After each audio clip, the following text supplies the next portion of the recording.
আজকে আবার আচ্ছা, তোমরা কি বোর্ডটা দেখতে পাচ্ছ? Yes sir. হ্যাঁ, আচ্ছা, তোমাদের সবাইকে নববর্ষ, শুভ নববর্ষ। আচ্ছা, তোমরা সবাই ভালো থেকো আর কি। এনিওয়ে, লেট মি স্টার্ট, কেমন? আচ্ছা, শুভ নববর্ষ স্যার। হ্যাঁ নিশ্চয়ই, ধন্যবাদ। তোমরা সবাই ভালো থেকো। জানি না করোনা থেকে কবে মুক্তি পাবো আমরা সবাই। Anyway, let me start. আচ্ছা, কি আবার জয়েন করতে চায় নাকি এখন? নন্দিনী, আচ্ছা বেশ। তাহলে শুরু করা যাক। আমি যদিও গতকাল কোয়াড্রেটিক স্টার এফেক্ট পড়িয়েছিলাম, কিন্তু বেশিরভাগ ছেলে মেয়ে তোমরা ছিলে না, সুতরাং আমাকে একটু রিপিট করে নিতেই হবে। এটা করে নিয়ে তারপরে আমি যেতে যাব, সেটা হচ্ছে ভারী ইন্টারেস্টিং একটা এফেক্ট। এটার নাম হচ্ছে ল্যাম্প শিফট বা এনিওয়ে ল্যাম্প শিফট। এবং এটার জন্য একটা রিয়েলি সাবজেক্ট তৈরি হয়ে গেছে। আচ্ছা, তোমরা আমার কথা শুনতে পাচ্ছ তো? ইয়েস নাকি স্যার। মাইক্রোফোন? আচ্ছা আচ্ছা, ওকে, এক মিনিট, ওকে। সুতরাং সেটা ল্যাম্প শিফট আমি পড়াবো, এবং কি দুর্ধর্ষ একটা এক্সপেরিমেন্ট ওরা করেছিল ল্যাম্প অ্যান্ড রেদারফোর্ড, সেটাও আমি বলবো, কেমন? সেটা বলে আজকের মতো আজকে হয়তো ক্লাসটা শেষ করতে পারবো। Anyway, let me start with the same thing which I started in yesterday class. Let me start where it is. Okay, বইটার থেকে anyway, আচ্ছা, বইটা তো খোলাই আছে নিশ্চয়ই, হ্যাঁ। আচ্ছা দেখো, যে আমি যেটা বলেছিলাম, জাস্ট টু রিকল, যে আমি বলেছিলাম যে ground state of the hydrogen atom, ground state of the hydrogen atom মানে কি ψ100, কেমন? Ground state of the hydrogen atom does not participate in the linear Stark effect. অর্থাৎ ground state of the hydrogen atom মানে কি বলতো? সেটা হচ্ছে ψ100। এটা কিন্তু পার্টিসিপেট করে না ইন দা তোমার কি বলবো, in the linear Stark effect. Linear Stark এফেক্টটা কি ছিল? বেসিক্যালি আমাদের যে স্টার হ্যামিল্টনটা কত ছিল? E × E × Z, তাই তো? What is E? ই হচ্ছে charge of the electron, E হচ্ছে amplitude of the electric field, আর জেড হচ্ছে this is the displacement of the electron because of the application of electric field. এবং E আর Z মিলিয়ে তোমার কি হয়? Dipole moment. Dipole মোমেন্টের সাথে ই গুণ করার ফলে এনার্জি। এবং অবভিয়াসলি ই এর কারেকশন করা হয়েছে, ই এর মাইনাস নেওয়ার ফলে এখানে প্লাস সাইন করা হয়েছে। This is the Stark Hamiltonian. অর্থাৎ Hamiltonian created by the interaction of electric field, অবশ্যই static electric field along the Z axis. কেমন? জেড অ্যাক্সিস বরাবর একটা স্ট্যাটিক ইলেকট্রিক ফিল্ড অ্যাপ্লাই করলে যে হ্যামিল্টনটা তৈরি হবে সেটাই স্টার হ্যামিল্টনিয়ান। এবং that star Hamiltonian is for Stark effect. কিন্তু বলা হয়েছিল যে লিনিয়ার স্টার্ক এফেক্ট কিন্তু এই হ্যামিল্টনিয়ান খুব স্বাভাবিক, কারণটা হচ্ছে এটা হচ্ছে কনস্ট্যান্ট, এটা বেরিয়ে যাবে, সুতরাং পড়ে থাকবে জেড, তাই তো? জেড এর যে expectation value with respect to this wave function, সেটা জিরো হয়ে যাবে, কারণ এর একটা কি বলবে তুমি, এটা একটা ডেফিনিট প্যারিটি আছে। কেমন? প্যারিটিটা কত? -1 to the power l is the parity. L হচ্ছে তোমার জিরো, তার মানে এটা হচ্ছে তোমার ইভেন প্যারিটি স্টেট, তাই তো? সুতরাং ψ100 স্টার জেড ψ100 ডিভি, এটা যদি ইন্টিগ্রেট করো you will get zero. That is why কি বলবো, এটাতে লিনিয়ার স্টার এফেক্ট বলেছিলাম। কারণটা কি? It is the corresponding field is linear in electric field amplitude. কেমন? অর্থাৎ তার মানে কি, লিনিয়ার স্টার্ক এফেক্ট বা সোজা কথা স্টার্ক এফেক্ট, সোজা কথা, তাই তো? স্টার্ক এফেক্ট দেয় না কে বলতো? না, ground state of the hydrogen atom. তারপরে আমি excited state of the hydrogen অ্যাটমে চলে গিয়েছিলাম। Excited state of the hydrogen atom মানে কি? যে ফার্স্ট এক্সাইটেড স্টেট, অর্থাৎ n = 2। n = 2 হওয়ার ফলে আমার চারটে স্টেট তৈরি হয়ে গেছিল। ψ200, আরেকটা কি ψ210, আর কি ছিল ψ2 1 - 1, আর আরেকটা কি হবে ψ21, ও আরেকটা হচ্ছে ψ210, তাই তো? ψ211 হবে, তাই তো? ψ211, তাই তো? এবং এক্ষেত্রে তারপরে লিনিয়ার স্টার্ক এফেক্ট হয়েছিল, সেটা তোমরা দেখেছো। এবং সেই লিনিয়ার স্টার্ক এফেক্টটা হওয়ার জন্য যে কন্ডিশনটা দরকার ছিল, যে সেটা হচ্ছে তোমার কি বলতো, সেটা হচ্ছে ডেল্টা এল = +−1, যেটা তোমার নর্মালি কি হয়, এটাকে সিলেকশন রুল বলা হয়। এবং ডেল্টা এম = 0, কারণটা হচ্ছে তোমার পোলারাইজেশনটা যে জেড অ্যাক্সিস বরাবর ছিল পোলারাইজেশন, অর্থাৎ যেহেতু ইলেকট্রিক ফিল্ডটা জেড অ্যাক্সিস বরাবর, তাহলে জেড পোলারাইজড লাইট, এবং তার জন্য কি হয়, ডেল্টা এম ইকুয়াল টু 0 হয়। এবং এটা কন্ডিশনটা মানতে গেলে এই দুটো লেভেলই কেবলমাত্র পার্টিসিপেট করবে ইন দ্য স্টার্ক এফেক্ট, এবং সেটা তো আমরা তারপরে দেখিয়েছিলাম যে স্টার্ক এফেক্টে হওয়ার ফলে কি হবে, দুটো স্টেট আনচেঞ্জ থেকে যাবে, অর্থাৎ সাই টু ওয়ান ওয়ান, আর এটা হচ্ছে সাই টু ওয়ান মাইনাস ওয়ান।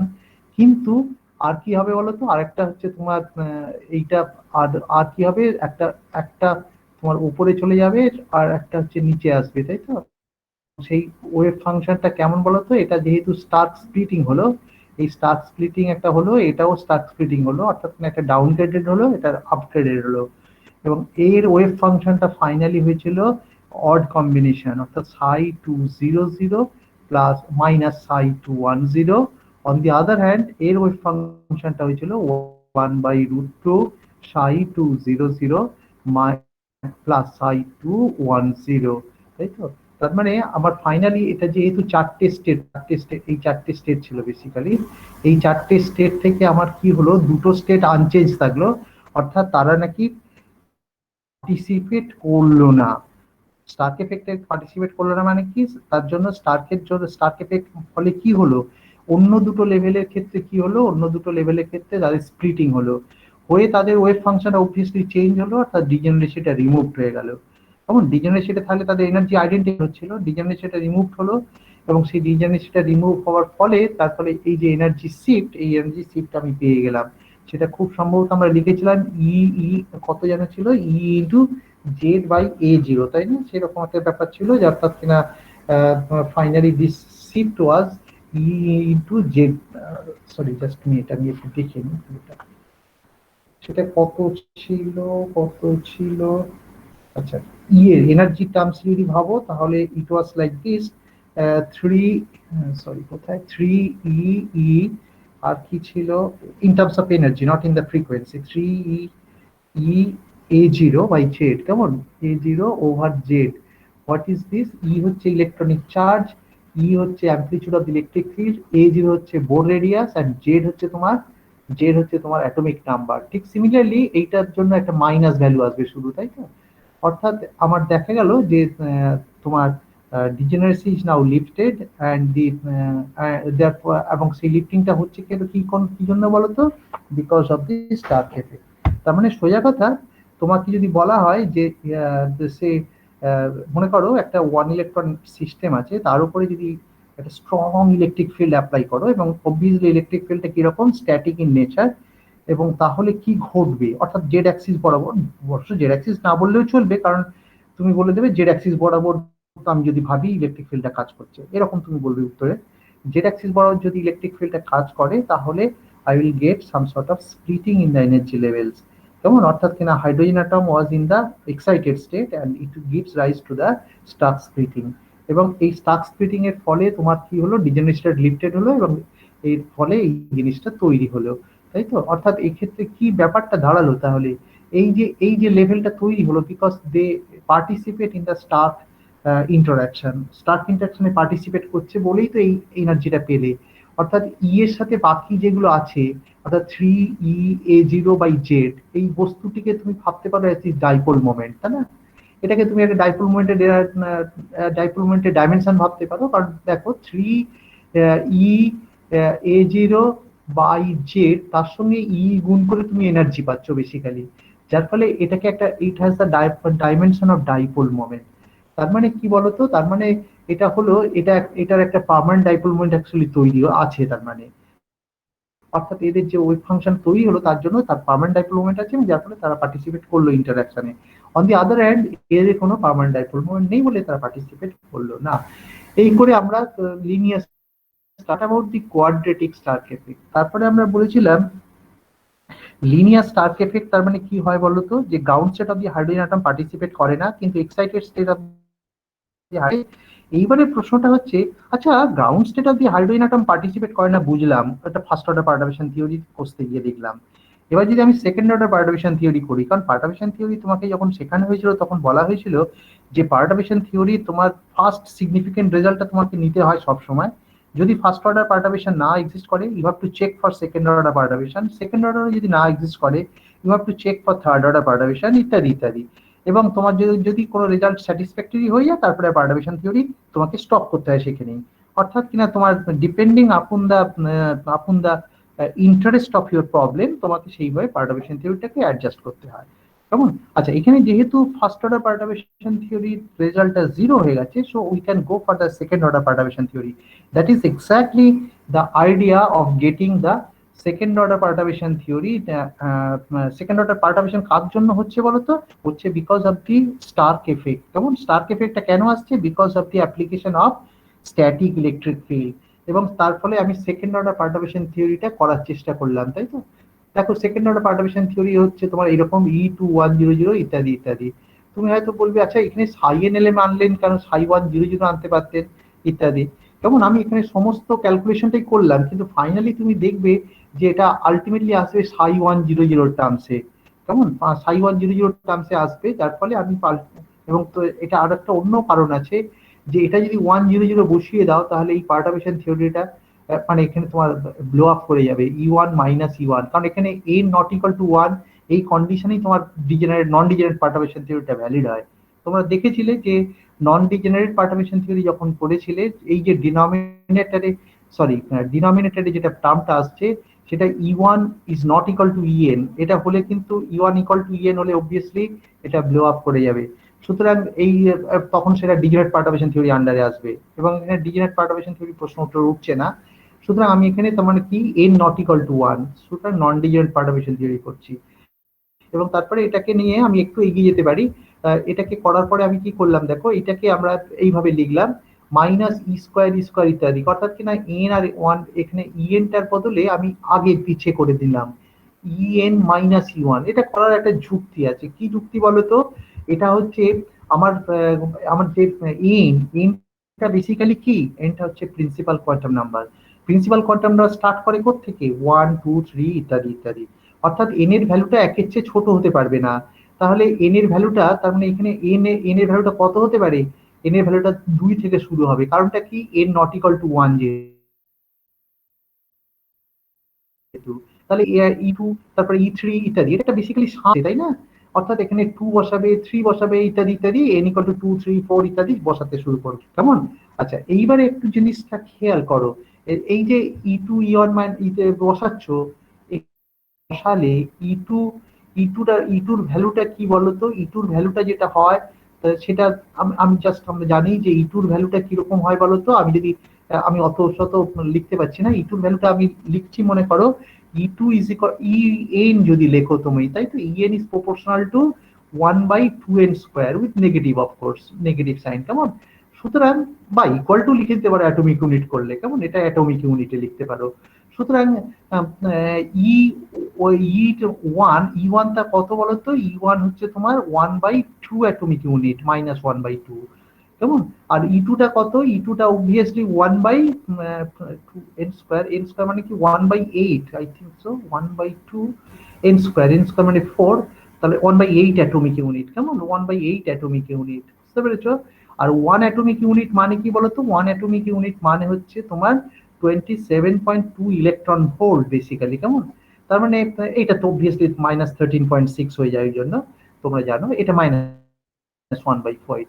তাহলে দেখো ইটুর ভ্যালুটা মাইনাস 1/8, তার মানে ইটুর ভ্যালুটা কি বলতো? ইটুর ভ্যালুটা মাইনাস 1/8 মানে কি? এটা বেসিক, এটা 0.5, তাই তো? 0.5 ইলেকট্রন ভোল্ট। এইটা কত? এইটা হচ্ছে তোমার 0.125 ইলেকট্রন ভোল্ট, অবভিয়াসলি মাইনাস, অবশ্য মাইনাস, কেমন? তাহলে বুঝতে পারছো যে এখানে এই যে E2 যেটা ভ্যালু হবে, E2 ভ্যালুটা ইনফ্যাক্ট মাইনাস 0.125, আর এটার ক্ষেত্রে E1 এর ভ্যালু কত হয় বলতো? মাইনাস অফ মাইনাস 0.5, তাই তো? যার ফলে এইটা অলওয়েজ গ্রেটার, কেমন? ইন টার্মস অফ যদি মাইনাসটা তুমি মাইনাস অবভিয়াসলি প্লাস হয়ে যাবে, তাই তো? E2 মাইনাস E1 মানে E2 মাইনাস E1, এই বস্তুটি অ্যাকচুয়ালি তোমার কি হবে বলতো? প্লাস হয়ে যাবে, তাই তো? কারণ যেহেতু E1 ভ্যালুটা নেগেটিভ, E2 ভ্যালুটাও নেগেটিভ, কিন্তু E1 টা মোর ডিপার কম্পেয়ার টু E2, সুতরাং এই মাইনাস থাকার ফলে এটা টোটালটা পজিটিভ হয়ে যাবে। সুতরাং ultimately denominator is a positive definite quantity, and of course it is not zero, কারণ n is not equal to 1। কেমন? তাহলে এই জিনিসটা পুরো positive. At the same time এইটা যখনই ক্যালকুলেট করে তারপর স্কোয়ার আপ করলে এটাও পজিটিভ হবে, যার ফলে আলটিমেটলি সামের মধ্যে যাই থেকে থাকুক না কেন এগুলো তোমার আলটিমেটলি পজিটিভ হবে। পজিটিভের সঙ্গে এইগুলো গুণ করছো স্কোয়ার, এটারও গুণ করছো স্কোয়ার, তার মানে finally this is all things are positive quantity, কিন্তু finally you are getting minus sign, minus in front, কেমন? যার ফলে আলটিমেটলি কি হবে বলতো, আলটিমেটলি হচ্ছে ভ্যালুটা হচ্ছে নেগেটিভ। আচ্ছা আমার কার্সারটা কোথায় গেল? তাড়াতাড়ি, কি বিপদে পড়লাম। ও আচ্ছা, আচ্ছা দেখো মাইনাস অর্থাৎ E1002 এর ভ্যালুটা কি হবে বলতো, E1002 এইটা ভ্যালুটা হচ্ছে আলটিমেটলি ভ্যালু, নেগেটিভ ভ্যালু হওয়ার অর্থ কি, এটা তো একটা কারেকশন বেসিক্যালি। কি কারেকশন? না সেকেন্ড অর্ডার পার্টার্বেশন থিওরি করার জন্য correction. Correction of what? Correction to the energy level. অর্থাৎ যেটা আমার এনার্জি লেভেল ছিল, অর্থাৎ E100 ছিল যেটা, তার সঙ্গে একটা পার্টার্বেশন থিওরি অ্যাড করছো হিসেবে মতো, পার্টার্বেশন পার্ট, কেমন? তার মানে কি বলতো, যে আমি যেন অ্যাসিড ভাবতে পারি, সরি, অর্থাৎ আমার যে ভ্যালু ছিল ই ওয়ান, ই ওয়ান মানে কত ছিল, ই ওয়ান মানে হচ্ছে -1/2 অ্যাটমিক ইউনিট, কেমন? এইটা ছিল। তার মানে আমি এর সঙ্গে আমি পার্টাবেশন পার্ট যদি যোগ করে দিই, প্লাস পার্টাবেশন পার্ট মানে কি লিখছি না second order perturbation theory of this, তাই তো? এরকম যদি লেখো তাহলে ই ওয়ান আর এইটা তো পুরো জিনিসটা নেগেটিভ হয়েছে, বেসিক্যালি নেগেটিভ সাম ভ্যালু। তার মানে কি, E1 ওয়াজ ইটসেলফ নেগেটিভ, E1টা নিজেও তো নেগেটিভ ছিল, তার মানে নেগেটিভ আর নেগেটিভ মিলিয়ে আরো ডিপার নেগেটিভ হবে। অর্থাৎ n=1 যদি এনার্জি লেভেলটা এখানে থাকে, because of second order Stark effect, তাহলে সে কি হবে বলতো, সে আরেকটু নেমে যাবে, কেমন? এই নেমে যাওয়াটা কোত্থেকে আসছে বলতো, নেমে যাওয়াটা হচ্ছে এই কারেকশনটা। অর্থাৎ এই পুরো কারেকশন যে ফ্যাক্টরটা সেই যে বইতে রয়েছে দেখছো, এই কারেকশনের জন্য ওইটা তোমার এনার্জি শিফট হবে, অর্থাৎ ground state of the energy will be shifted. তার মানে বুঝতে পারছো, ground state of the energy will be shifted. মনে করো আমি তোমাকে একটা আইডিয়াল একটা এক্সপেরিমেন্টের কথা বলি। মনে করো তুমি একটা হাইড্রোজেন স্পেকট্রাম দেখছো, কেমন?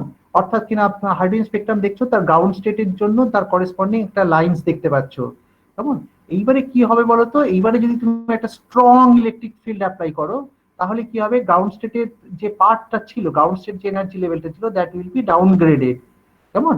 ডাউনগ্রেডেড, এবং অবভিয়াস সম্ভব হয়, কারণ তোমার জানো ট্রানজিশনটা হতে গেলে আবার ফ্রিকোয়েন্সি ম্যাচিং এর প্রয়োজন। যদি ট্রানজিশনটা সম্ভব হয় তাহলে দেখবে যে ইট ইজ নাও ডাউনগ্রেডেড। কেন downgraded? Because of the second order Stark shift, কেমন? অর্থাৎ সেকেন্ড অর্ডার স্টার্ক শিফট হবে, স্টার্ক স্প্লিটিং হবে না, কেমন? সেকেন্ড অর্ডার স্টার্ক শিফট হবে। তো this is my second order Stark shift, কেমন? This can be calculated now. এবং কি করে ক্যালকুলেট করলাম দেখো, এইটা দেখো, এটা সামটা করা আছে দেখো, n not equal to 1, l equal to l m এর উপরে সাম আছে, ইত্যাদি সবার উপরেই আছে ওই ফাংশনটার উপরে। তাহলে আমি মনে করো একটা টার্ম নিচ্ছি, আমি E2 মাইনাসটা কি হবে, E3 মাইনাস E1 হবে, তারপরটা E4 মাইনাস E1 হবে। যেহেতু আমি একটা টার্ম নিচ্ছি, একটা টার্ম নিয়ে সন্তুষ্ট থাকছি, তাহলে আমি E1 লিখতে পারবো না, আমি অর্থাৎ এইটা টার্মটা তো তাহলে প্লাস আর যোগ হতে শুরু করবে। তাহলে প্লাসটা হবে মানে কি, এখানে মাইনাস থাকার ফলে তোমাকে লিখতে হবে E1002 is greater than this sum, কেমন? সুতরাং আমার মনে হয় তোমরা বুঝতে পারছো যে আমি এটা গ্রেটার দ্যান সাইনটা কেন লিখেছি, বিকজ আমি একটা মাত্র টার্ম নিয়েছি, এর চেয়ে বড় হবে সাম করলে আরো, তাই তো? সুতরাং গ্রেটার দ্যান দিস, এইটা আমি লোয়েস্ট ভ্যালুটা নিয়েছি, বেসিক্যালি লোয়েস্ট কন্ট্রিবিউশনটা আমি নিয়েছি, কেমন? আচ্ছা তাহলে এবার দেখো এইটাকে লোয়েস্ট কন্ট্রিবিউশন নেবার ফলটা কি দাঁড়ালো, ফলটা হচ্ছে যে E2 মাইনাস E1টাকে আমি সঙ্গে সঙ্গে আউট অফ দি সামেশন বের করে নিতে পারবো। আগে এনটা ছিল বলে আমি বার করতে পারছিলাম না, কিন্তু আমি এখন 2 হিসেবে বের করে দিলাম E2 মাইনাস E1। এইটা করার ফলটা কি, একটা এক্সেলেন্ট ব্যাপার দাঁড়ালো। কি ব্যাপার দাঁড়ালো, যে এইবারে এই যে সামটা ছিল এন নট ইকুয়াল টু 1 থেকে ইনফিনিটি পর্যন্ত, বেসিক্যালি এই সামটাকে আমি এখন ম্যানেজ করতে পারবো। কি করে ম্যানেজ করব না, ψ100 জেড ψ100 যেহেতু 0 হয়, তাহলে n ইকুয়াল টু 1 হলে আমার কোনো পার্থক্য হবে না। কারণটা কি, সেটা জিরো কন্ট্রিবিউশন দেয়। তাহলে আমি এখানে n ইকুয়াল টু 1 আর রাখার কোনো প্রয়োজন নেই, আমি NLM এর করে দেবো, তার মানে বিকজ ইট কন্ট্রিবিউটস 0। তারপরে এইটাকে আমরা এইভাবে লিখতে পারি সাই NLM জেড তার সাই 100, এটাকে তারপরে যদি আমি এটাকে এটা যেহেতু এটা একটা কমপ্লেক্স, সরি এটা যেহেতু মড ভ্যালু আছে, তার মানে একটা কমপ্লেক্সের মড স্কোয়ার, তাই তো? সুতরাং এইটা বেসিক্যালি কমপ্লেক্স কোয়ান্টিটি তার মড স্কোয়ার করা আছে, অর্থাৎ রিয়েল করা আছে এনিওয়ে। সুতরাং এইটাকে আমি ভাবতে পারি এটা কমপ্লেক্স কোয়ান্টিটি তার কনজুগেট দিয়ে গুণ, তাহলে এটাকে আমি এইভাবে ভাবতে পারি, তাই তো? সাই 100 জেড সাই NLM জেড সাই 100। এইটা এক প্রথম টার্মটা তুলনায় যদি সেকেন্ড টার্মটা তুমি দেখো, তাহলে দিস ইজ সরি এইটা এইটা এইটা কমপ্লেক্স কনজুগেট, তাই তো? তাহলে এবারে দেখো এখানে যদি তুমি এবারে তুমি কি করবে, এবারে তুমি যদি কমপ্লিটনেস রিলেশনটা অ্যাপ্লাই করো সাই NLM, তাই তো? সেই কমপ্লিটনেস রিলেশন থেকে 1 হয়ে যাবে, যার ফলে NLM এর উপরে সামটা উড়ে বেরিয়ে চলে গেল। তাহলে পড়ে রইল কি সাই 100 জেড, এখান থেকে জেডটা আবার ফ্রি হয়ে গেছে কারণ এটা এটা তুমি এটা মানে 1 হয়ে গেছে, তাহলে জেড স্কোয়ার সাই 100। তার মানে ফাইনালি তোমাকে কি করতে হবে, করতে হবে যেটা সাই 100 জেড স্কোয়ার সাই 100 এর ম্যাট্রিক্স এলিমেন্টটা বের করতে হবে। তার মানে Z square with respect two wave function 100। দেখতে পেলে তোমরা যে আমরা তার মানে ফেরত আসলাম কোথায় বলো তো? ফেরত আসলাম ground state of the hydrogen অ্যাটমের রেসপেক্টে জেড স্কোয়ারের অ্যাভারেজ বের করছি, কেমন? এখন এই জেড স্কোয়ার অ্যাভারেজ বের করছি ঠিকই, তার কোএফিসিয়েন্ট গুলো কিরকম বলতো? তার কোএফিসিয়েন্ট হচ্ছে ই স্কোয়ার ইত্যাদি, এটা নিয়ে চিন্তিত নই আমরা। কিন্তু এখানে স্কোয়ার থাকার ফলে এটাকে আমরা বলছি কোয়াড্রেটিক স্টার্ক এফেক্ট। এটা ইলেকট্রিক ফিল্ডের জন্য আসছে, but square of the electric field is responsible for this effect, and this is exactly what is known as quadratic stark effect বা সেকেন্ড অর্ডার স্টার্ক এফেক্টও বলতে পারো, কেমন? সুতরাং সেকেন্ড অর্ডার স্টার্ক এফেক্ট। তাহলে দেখো জেড স্কোয়ার 100, এটা দেখো এইটাকে আমরা এইভাবেও লিখতে পারি জেড স্কোয়ার 10, মানে because of the symmetry of the problem, মানে সিস্টেমটা তো আইসোট্রপিক ইত্যাদি ইত্যাদি। জেড স্কোয়ার 100 মানে হচ্ছে এক্স স্কোয়ার 100, ওয়াই স্কোয়ার 100, তার মানে 1/3 আর স্কোয়ারের অ্যাভারেজ। 1/3 আর স্কোয়ারের অ্যাভারেজটা fortunately we know for the wave functions 100, মানে এটা তো হাইড্রোজেনের ওয়েভ ফাংশন সাই 100। তোমরা জানো যে সাই 100 এটা বসিয়ে দিয়ে তার আর স্কোয়ারে যদি অ্যাভারেজ করো you will get some result, এবং সেটা রেজাল্টটা এখানে লেখা হয়েছে A0 square by Z square. A0টা কি বলতো? A0 হচ্ছে বোর রেডিয়াস, কেমন? বোর রেডিয়াস তার square divided by Z square. You can go for the calculation and you will get it like this, A0 square by Z square. তার মানে আমি কি পেলাম? জেড স্কোয়ারের অ্যাভারেজ বলতে আমি মিন করছি A0 স্কোয়ার জেড স্কোয়ার, কেমন? আর জেড স্কোয়ারের অ্যাভারেজ বলতে আমি এই অংশটা বুঝেছি, অর্থাৎ ওই ভেতরের যে এই পার্টটা, এই পুরো জিনিসটা আর কি, এই জিনিসটা আমার দাঁড়ালো কত? এটা দাঁড়ালো জেড স্কোয়ার বাই A0, কেমন? অর্থাৎ sorry A0 square by Z square দাঁড়িয়ে গেল, ঠিক আছে? এখানে তার মানে A0 স্কোয়ার এই পুরো জিনিসটার বদলে, এই পুরো জিনিসটার বদলে বাই জেড স্কোয়ার লিখবো, where A0 is the Bohr radius, Z হচ্ছে কি অ্যাটমিক নাম্বার, obviously হাইড্রোজেনের ক্ষেত্রে Z equal to 1, কেমন? আচ্ছা, এটাকে আমরা কি করব, E2 আর E1 এদের ভ্যালুটা আমি বের করে নেব, কারণ এটা আমরা জানি যে বোর থিওরি থেকে E2 টা কত? -1/8 অ্যাটমিক ইউনিট। এটাও তোমার মাইনাস কত? হাফ অ্যাটমিক ইউনিট, তাই তো? সুতরাং এইটাকে অ্যাটমিক ইউনিটে না লিখে তোমার যদি ন্যাচারাল ইউনিটে লেখো, মানে তোমার যে normal practical unit, sorry natural unit না, প্র্যাকটিক্যাল ইউনিটে যদি লেখো, তাহলে you will get back your E1002 is greater than, sorry আমি এইটা করছি, -8/3 4πε0 A0 cube by Z to the power 4 E square. এখানে কি বসালাম বলতো? N2 N1 ইত্যাদি বসিয়ে দিলাম। আচ্ছা, আমার কাছে বোর্ডে কি লেখা আছে? তাহলে হয়তো সুবিধা হবে, আমি কালকে তো লিখেছিলাম মনে হচ্ছে। আর ও এখান থেকে ফেরত পাওয়া মুশকিল গো। না না, ওইখান থেকে ফেরত পাওয়া মুশকিল। ও আচ্ছা আচ্ছা, এই যে ইয়ে লিখে রেখেছি, En equal to minus E square, কেমন? E square by 4πε0 1 by A0 Z square by twice N square। বুঝতে পেরেছো? এই পুরো জিনিসটা অ্যাটমিক ইউনিটে 1 হয়ে গেছিল, এই পুরো জিনিসটা, কেমন? যাই হোক, এটা যদি তুমি বসিয়ে দাও, E2 বের করবে, E1 বের করবে, বের করে তাদের ডিফারেন্সটা বের করবে। ডিফারেন্সটা বার করার পরে তুমি এই ভ্যালুটা এখানে পুট করবে, E2 minus E1 এর ভ্যালুটা যদি পুট করলে finally you will get your -2 into 4 pi epsilon 0 A0 Q Z4 E square. কেমন? এবারে বুঝতে পারছো তো যে এই ভ্যালুটা আলটিমেটলি আমরা যেটা বলছিলাম নেগেটিভ, এখন তোমার মনে হয় এবারে কনফার্ম করার সময় এসে গেছে, কারণ এটাও পজিটিভ, এটা 2 তো আছেই, A0 হচ্ছে বোর রেডিয়াস, সেটা কত, প্রায় 0.5 অ্যাংস্ট্রম। কেমন? Z⁴ E স্কয়ার, তার মানে বেসিক্যালি এটা নেগেটিভ। সেটা তো আগে আমরা ক্রেডিট করেছিলাম এক্সপ্রেশন থেকে, এখন দেখা গেল তার ভ্যালুটা, সরি আমি কোনটা বলছি, এইটা বলার কথা আমার, গ্রেটার দ্যান -8/3 ইন্টু দিস, তাই তো? এটা বুঝতেই পারছো, এটা দিস ইজ পজিটিভ। আচ্ছা, এটা যদি স্ট্রেট ফরওয়ার্ড যদি ক্যালকুলেশন করা হতো, অর্থাৎ ওই যে ওই 2 করে বার করে নিলাম, ওই সব যদি না করতাম, যদিও ক্যালকুলেশনটা খুব বাজে ক্যালকুলেশন, সেই ক্যালকুলেশনটা করলে দেখা যাবে যে এই এক্সপ্রেশনটা না একদম প্রায় কাছাকাছি, এর ভ্যালুটা হবে -2 ইন্টু দিস। একটু যদি তোমরা একটু ভাবার চেষ্টা করো, তাহলে এদের মধ্যে পার্থক্যটা কি বলতো? এইখানে 8/3 যেটা পাচ্ছিলাম সেটা 2 হিসেবে আসছে বেসিক্যালি। কেমন?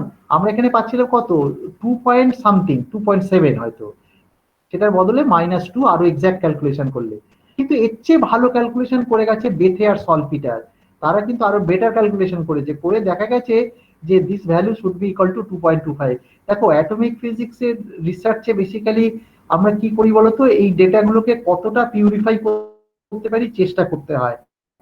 এবং তোমরা হয়তো বলবে এটার মধ্যে কি আছে বলুন তো স্যার, এটা তো, এটা 2.7, এটা 2, সঙ্গে বড় বড় ফ্যাক্টর আছে, ওটা করে কোথায় দাঁড়াবে তার ঠিক নেই, এই পার্থক্যটা কি খুব ইম্পর্টেন্ট? ইয়েস, ইম্পর্টেন্ট কি বলতো, এর সাথে একটা বিরাট জিনিস জড়িয়ে আছে, বুঝেছো তো? এটা তোমরা বুঝতে একটু তো মানে ডিপলি ভাবলে বুঝতে পারবে, এগুলো সব অ্যাটমিক ডেটা। অ্যাটমিক ডেটা, তার সাথে জড়িয়ে আছে কি, জড়িয়ে আছে G factor, fine structure splitting. Fine structure splitting এর সঙ্গে কি জড়িয়ে আছে, তার স্পেকট্রোস্কোপি জড়িয়ে আছে। অর্থাৎ তুমি যখনই কোনো মনে করো কোনো একটা স্পেকট্রাম অ্যানালাইজ করছো, সেই স্পেকট্রাম অ্যানালাইজ করতে গিয়ে যদি জি ফ্যাক্টরের একটু যদি চেঞ্জ হয়ে যায়, তাহলে তুই স্পেকট্রাম অ্যানালিসিসটা ভুল হয়ে যাবে। জি ফ্যাক্টরের এখন আমার যতটুকু খেয়াল আছে, এখনো পর্যন্ত জি ফ্যাক্টর আমরা বোধহয় 10⁻20 অর্ডার, 21 অর্ডার পর্যন্ত কারেক্ট করতে পেরেছি। বুঝতে পেরেছো? জি ফ্যাক্টরটা এতটাই ফান্ডামেন্টাল, ওই যে জি ফ্যাক্টর তথাকথিত ল্যান্ডের জি ফ্যাক্টর, এটা ভীষণ ফান্ডামেন্টাল ভ্যালু। কেমন? এবং সেই জি ফ্যাক্টরে চেঞ্জ হয়ে গেলে কিন্তু সব উলটপালট হয়ে যাবে, তোমার স্যাটেলাইট থেকে শুরু করে সবকিছু পড়ে যাবে, তোমার ভুলভাল হয়ে যাবে সব ক্যালকুলেশন। যার ফলে আমরা এই অ্যাটমিক ফিজিক্স পড়ার সময় খুব কেয়ারফুল থাকি ডেটাটা কত অবধি পর্যন্ত লিখছি। কেমন?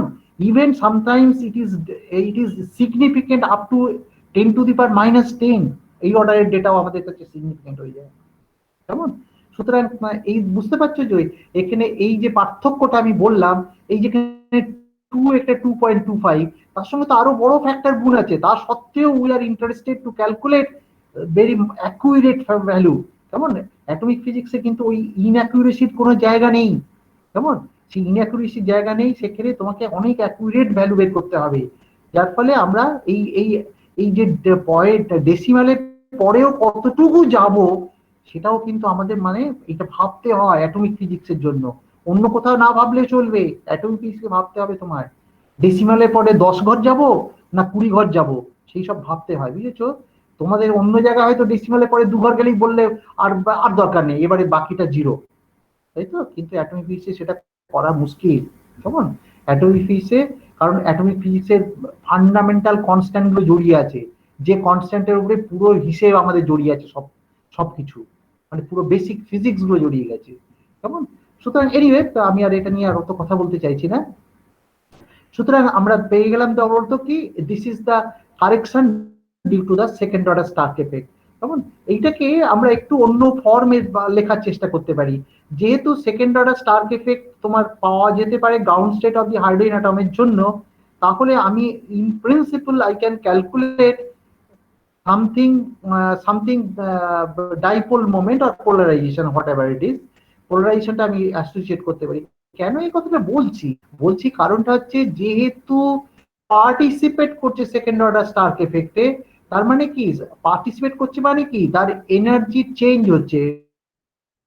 এনার কি শিফটিং হচ্ছে, শিফটিং হলেও তার মানে ডাইপোলের সাথে ইন্টারাকশন হচ্ছে, তার মানে you can assign some sort of dipole moment with respect to the second order Stark effect. কেমন সেটা তাহলে ডাইপোল মোমেন্টটা কি করে করবে, ডাইপোল মোমেন্ট বা পোলারাইজেশন কোথায় গেল। তাহলে দেখো যে আমরা নর্মালি কি করি, আমরা যেটা নর্মালি করি যে এনার্জি বললেই আমরা সঙ্গে সঙ্গে ভাবতে শুরু করি এনার্জি মানে minus dipole moment into electric field, এই তো। অবশ্য আমি ভেক্টর নিয়ে ভাবছি না, কারণ দুজনে একই ডিরেকশনে আছে ধরে নিয়েছি। তাহলে this is my energy, energy is equal to this minus mu into E, this is the electric, sorry, this is the energy and this is the electric field amplitude, and mu is called the dipole moment। এটা যদি একটা অ্যাটমের ক্ষেত্রে হয়, যদি n number of অ্যাটমের ক্ষেত্রে হয় তাহলে এটাকে পোলারাইজেশন হিসেবে লিখবো, কেমন। আচ্ছা, এটা এনার্জি হচ্ছে ডাইপোল, একটা ডাইপোল মোমেন্টের জন্য এনার্জি। যদি n number of dipole moment থাকে তাহলে যে এনার্জিটা হবে, n হচ্ছে কি বলতো, n হচ্ছে number of dipole moment per unit volume. তাহলে এনার্জিটা তখন কি হবে, এনার্জি ডেনসিটি হয়ে যাবে। তাহলে এনার্জি ডেনসিটি যখনই বলবো তখন এই মিউটাকে আর তখন মিউ ডাইপোল মোমেন্ট বলতে পারবো না, dipole moment per unit volume বলবো, সেটাকে বলবো পোলারাইজেশন।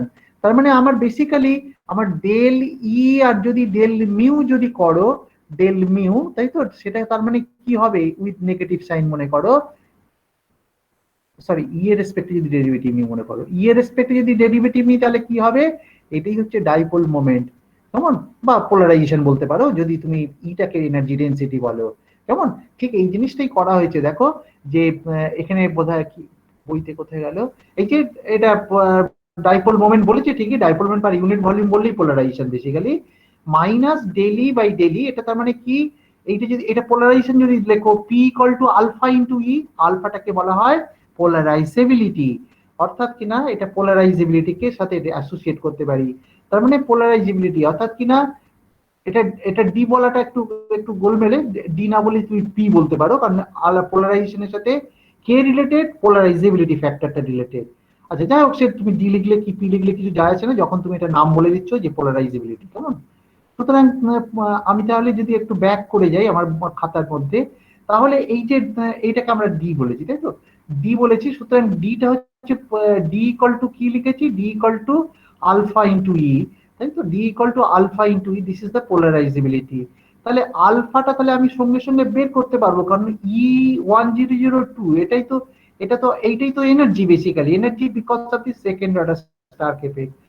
আচ্ছা, ই এর ভ্যালুটা আমরা তো অলরেডি লিখেছিলাম, E1002, এই বস্তুটিকে আমরা লিখেছিলাম মনে আছে তোমাদের, ই স্কয়ার স্কয়ার এবং সাম ওভার, তাই না, sum over N not equal to 1, L আছে, আর উপরে কি ছিল সাই এনএলএম, সাই এনএলএম, আর কি ছিল জেড, তাই তো, জেড সাই 100, সাই 100 তার স্কয়ার, কেমন, তার স্কয়ার ছিল, এবং divided by E N minus E one, তাই তো, E one minus E N, sorry E one minus E N, এই ফর্মে ছিল, ঠিক আছে।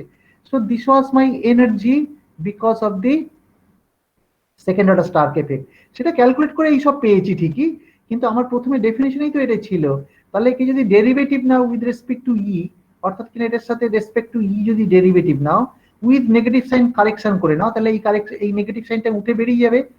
এখানে একটা নেগেটিভ ছিল, নেগেটিভটা চলে গেল, তাহলে এটা ডেরিভেটিভ নিলে এটা 2e হয়ে যাবে, আর কিছু তো হবে না, এটা তো আর ই এর উপর ডিপেন্ড করছে না। তার মানে এই পুরো জিনিসটা, তাহলে এই ই ছাড়া বাকিটাকে আমরা পোলারাইজেবিলিটি বলতে পারবো। তাহলে পোলারাইজেবিলিটি হচ্ছে 2e স্কয়ার, মানে আলফাটা, আলফাটা হচ্ছে 2e স্কয়ার, ওই সাম অফ যা আছে তাই, তাহলে সেইটাই হচ্ছে পোলারাইজেবিলিটি, কেমন। তাহলে পোলারাইজেবিলিটি হচ্ছে কত, পোলারাইজেবিলিটি হচ্ছে 2e স্কয়ার, এই পুরো জিনিসটাকে আমরা পোলারাইজেবিলিটি বলবো, ওটা ডাইপোল পোলারাইজেবিলিটি। তাহলে এটা যখনই হয়ে গেল, তাহলে এনার্জিটাকে আমরা এই ফর্মেও লিখতে পারি, minus half alpha E square, কেমন, কারণ পোলারাইজেবিলিটি যেহেতু পেয়ে গেছো, ওটা মানেই তো তোমার অ্যাকচুয়ালি এনার্জিটাকে আবার যদি তুমি ফিরিয়ে লেখো তাহলে হাফ আলফা ই স্কয়ার, কারণ এটা বুঝতেই পারছো, এটা যদি এর রেসপেক্টে ডেরিভেটিভ নাও আবার তুমি মাইনাস আলফা ই ফেরত পেয়ে যাবে, কেমন। সুতরাং এটা B1002 is equal to minus half alpha E square, কেমন। ওকে, তাহলে আলফাটাকে আমি এখন অ্যাসোসিয়েট করতে পারি, হোয়াট ইজ আলফা, আলফাটা আমরা এইটা পুরোটাই ক্যালকুলেট করে নিয়েছি, E2 মাইনাস E1, এই পুরো জিনিসটা আমাদের অলরেডি ক্যালকুলেটেড, তাই না, এই যে পুরো জিনিসটা আমরা অলরেডি ক্যালকুলেট করে ফেলেছি। ক্যালকুলেট করে আমরা বের করেছিলাম। দেখো আমি যদি ওই বেথে সলফিটারের ফর্মুলাটা ইউজ করি, এই যে বস্তুটি, এইটা বেথে সলফিটারের ফর্মুলা, -2.25 ইত্যাদি ইত্যাদি, এইটাকে যদি তুমি ইউজ করো তাহলে finally you will get like this. এটা তার মানে কত হবে, আলফার সাথে যদি তুলনা করো তাহলে এই 2 একটা ফ্যাক্টর থাকার জন্য 4.5 এসছে, আর কিছু না, তোমরা এটা অ্যাডজাস্ট করে নিতে পারবে। 4.50 4πε0 a0³/z⁴। তার মানে এই ফাইনালি এটা যদি ভ্যালু গুলো বসিয়ে দাও, 4πε0 a0 ভ্যালু বসিয়ে দিলে, কেমন, জেডটাকে 1 ধরতে পারো ফর হাইড্রোজেন, কোনো অসুবিধা নেই, তাহলে finally it will come out as 7.42 × 10⁻41 fermi meter square. কেমন? সুতরাং this is a very small quantity, still it is significant sometimes. কেমন? অর্থাৎ এই যে এটা অবভিয়াসলি এটা ভীষণ স্মল। কেমন?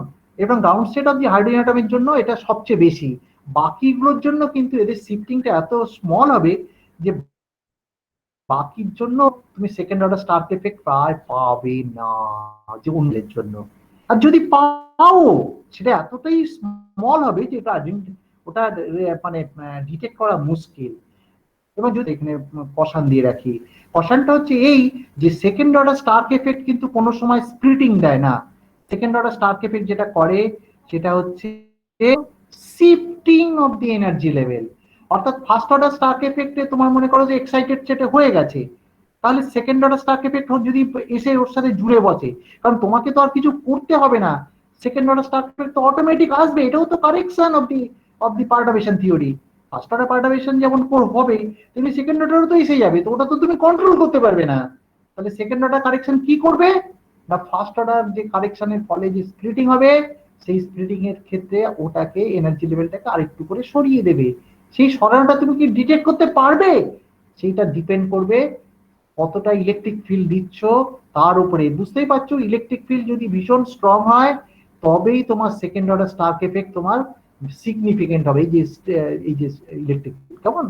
Anyway, this is all about your second order Stark effect. কেমন? আমি আর এটা নিয়ে আর কিছু কথা বলতে রাজি নই আপাতত, এবং এই ভ্যালু গুলো বলা আছে।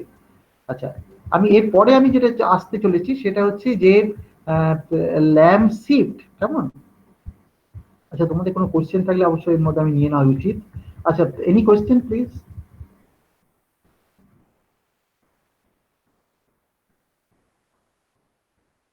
কোনো কোশ্চেন নাই তো? No question. আচ্ছা, ও তোমরা কয়জন আছো? মা, এত কম! ঠিকই, আজকে পয়লা বৈশাখ বলে, কিন্তু আনফর্চুনেটলি পয়লা বৈশাখে তো আমাদের ছুটি দেয়নি। তোমরা কালকে তো কেটে পড়েছো, কালকে তো আর আমাকে জানাওনি। আমি ক্লাস নিতে এসে তোমাদের বেশিরভাগকেই পাইনি, কিন্তু কালকে যদি ক্লাস করে আজকে ছুটি চাইতে আমি অত্যন্ত আনন্দের সঙ্গে দিয়ে দিতাম, কিন্তু আনফর্চুনেটলি তোমরা সেটা করোনি। Still I am in the mid way of my class, সুতরাং এখন এই কথা বলার মানে হয় না। স্যার, হ্যাঁ বলো। হ্যাঁ স্যার, আপনি লিনিয়ার স্ট্যাক এফেক্টের জন্য বললেন, গ্রাউন্ড স্টেটের জন্য কিছু হয় না, মানে গ্রাউন্ড স্টেটটা পার্টিসিপেট করে না। স্টার্ক এফেক্ট হয় না, স্টার্ক এফেক্ট হয় না, বলেছি। আচ্ছা, কোয়াড্রেটিক স্ট্যাক এফেক্টে বললেন যে গ্রাউন্ড স্টেটের এনার্জি লেভেলটা শিফট হয়ে যায়। হুম। স্প্লিটিংটা তো আমি পাচ্ছি আপার স্টেটের জন্য, মানে psi210 আছে ওইটার জন্য। হ্যাঁ, তাহলে দিব্যেন্দু, হুম, বলছি হ্যাঁ স্যার। গ্রাউন্ড স্টেটে স্প্লিটিং কি হওয়া সম্ভব কোনোভাবে? তোমার কি মনে হচ্ছে? না স্যার, গ্রাউন্ড স্টেটে স্প্লিটিং হবে না, ওটা বুঝতে পারছি। কেন হবে না? কেন হবে না? স্যার, স্যার স্যার গ্রাউন্ড স্টেটের প্যারিটি যেটা বললেন মাইনাস, ওটার জন্য। না, আমি কিন্তু একদম লাইফ স্পেসিফিক টাইমটা গ্রাউন্ড স্টেটে ইনফাইনাইট, স্প্লিটিং সম্ভব। নন ডিজেনারেট। না না, নন ডিজেনারেট কে বললো? সে হচ্ছে কারেক্ট উত্তর দিল। কেমন? স্প্লিটিং হবে কি করে? তার একটাই লেভেল তো। স্প্লিটিং কেন হয়? ডিজেনারেসি থাকে বলেই তো স্প্লিটিংটা হয়। তার মানে ডিজেনারেসি লিফট করছো। কেমন? সুতরাং গ্রাউন্ড স্টেটে স্প্লিটিং হবে না, তাহলে কি হবে? শিফট হতে পারে বড় জোর, তাই না? অতএব গ্রাউন্ড স্টেট শিফট হবে। হ্যাঁ, এবারে বলো দীপেন্দ্র, বলে যাও কি বলছিলে। হ্যাঁ স্যার, গ্রাউন্ড স্টেট শিফট হবে, তাহলে হুম। ওটা শুধু গ্রাউন্ড স্টেটের জন্য কোয়াড্রেটিক ইফেক্টটা? না না না না, আবার ভুল করলে।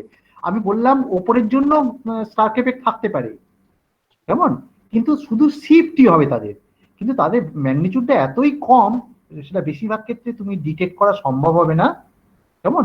গ্রাউন্ড স্টেটের ক্ষেত্রে ডিটেক্ট করতে পারছো কেন, কারণটা হচ্ছে তোমার সেখানে স্টার্ক এফেক্ট ছিল না বলে যেটুকু সরবে সেটুকু বলবে গ্রাউন্ড, এটা সেকেন্ড অর্ডার স্টার্ক এফেক্টের জন্য হয়েছে। কিন্তু এইবারে মনে করো n=2 এর জন্য সেখানে তো স্টার্ক এফেক্ট হয়ে বসে আছে অলরেডি, সেটার যদি সামান্য শিফট হয়েও থাকে সেটা আইডেন্টিফাই করা বড্ড শক্ত। অবশ্যই সেকেন্ড স্টার্ক এফেক্ট থাকবে, সেটা সেটা কি করবে, এনার্জি লেভেলটাকে সরিয়ে দেবে, কারণ তুমি তো স্প্লিটিং করে কি করেছো, সেটাকে ডিজেনারেসিটা অলরেডি লিফট করে দিয়েছো, মানে এনার্জি ডিজেনারেসিটা ব্রেক করে দিয়েছো। ওই psi200 আর psi210 মধ্যে যে অলরেডি ডিজেনারেসিটা লিফট হয়ে গেছে, অর্থাৎ ডিজেনারেসিটা ব্রেক করে গেছে। ওই যে দুটো লেভেল লিখেছিলাম না একটু আগে, ওই লেভেল দুটো হয়তো একটু আধটু সরবে মাত্র।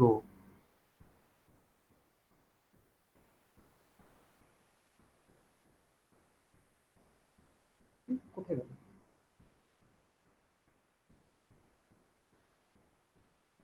এই যে মনে করো আমি এইটা তো second first order Stark effect, এই যে সরে গেল, কিন্তু সেকেন্ড অর্ডার স্টার্ক এফেক্ট না হওয়ার কি কারণ আছে, সেটা তো কোনো কারণ নেই, হতেই পারে স্টার্ক এফেক্ট।